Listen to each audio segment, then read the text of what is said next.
তোমার যে নাক দিয়ে ময়লা আসছে, কি করবে তুমি? কি করতে চাও?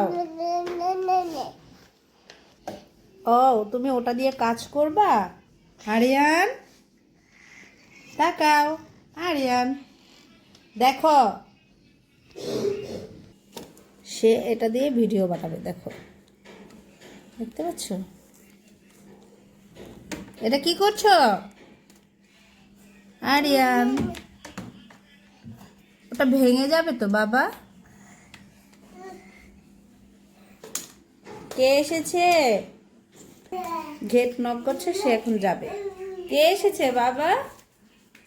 কে এসেছে? ওরে দিদি, কে এসেছে? ও, আরিয়ানের বান্ধবী এসেছে, দেখেছো?